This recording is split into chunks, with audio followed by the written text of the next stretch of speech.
Hi everyone! Today we are going to review everything from Unit 4, Sustainable Development.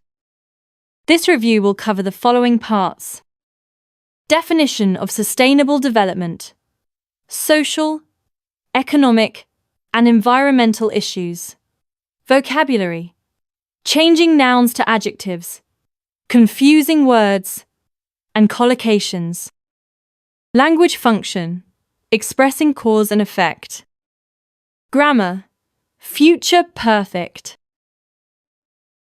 Let's start with a definition of sustainable development. Sustainable development is the development that meets the needs of the present without compromising the ability of future generations to meet their own needs. Next is social, economic, and environmental issues.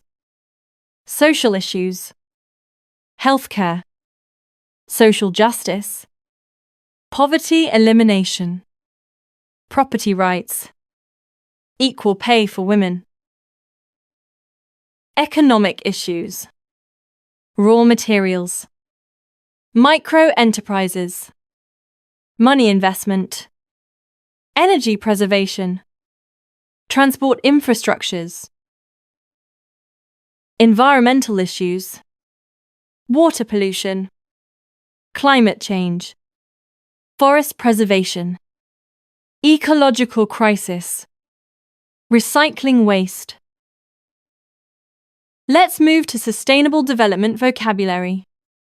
Social justice, green areas, endangered species, credits, extinction, recycle, development, environment, ecology, natural resources, desertification, deforestation, urbanization, healthcare, debts, investments, industrialization, infrastructure. Next we have nouns and their adjectives. Sustainability, sustainable, empowerment, empowered, society, social, prosperity, prosperous, power, powerful, corruption, corrupt, renewal, renewable, destruction, destructive, preservation, preserved, growth, growing. You should also know the difference between these confusing words.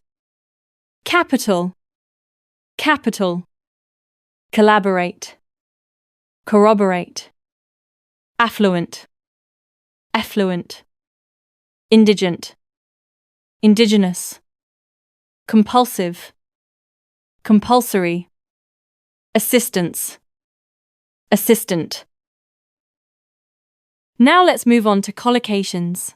As we've seen before, collocations refer to a group of two or more words that usually go together.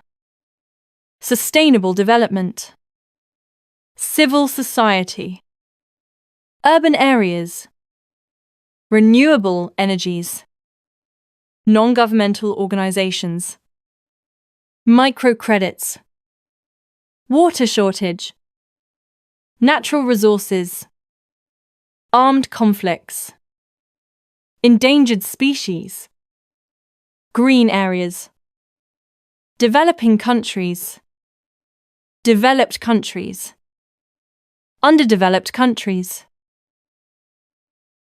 Next is language function, expressing cause and effect.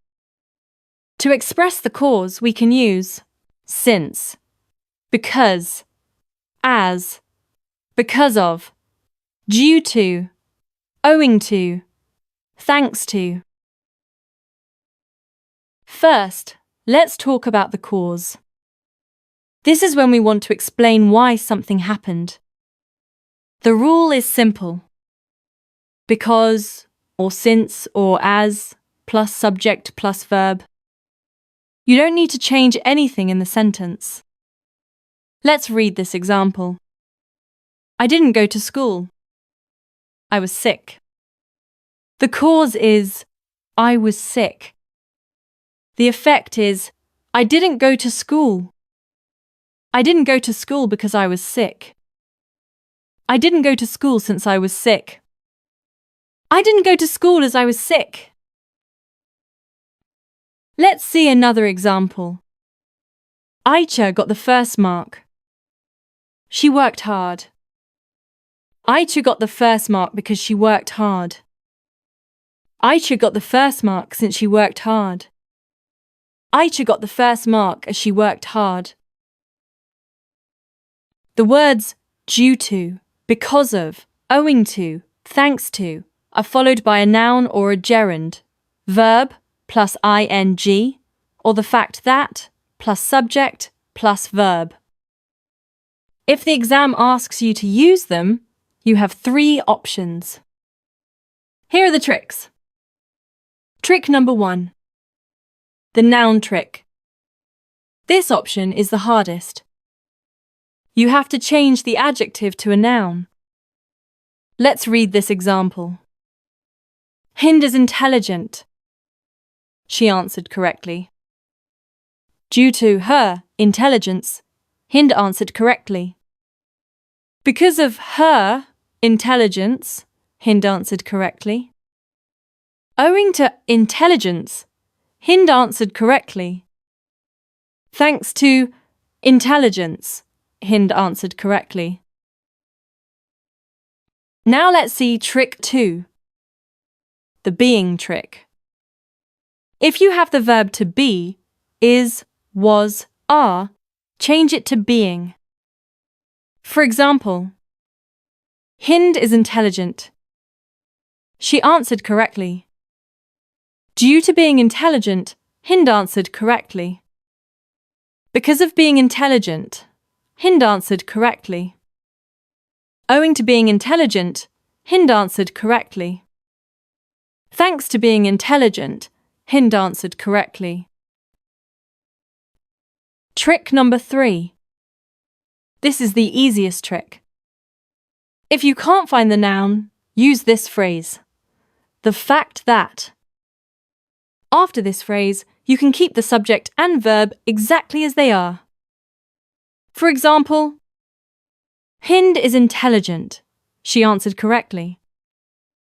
Because of the fact that Hind is intelligent, she answered correctly. Owing to the fact that Hind is intelligent, she answered correctly. Thanks to the fact that Hind is intelligent, she answered correctly.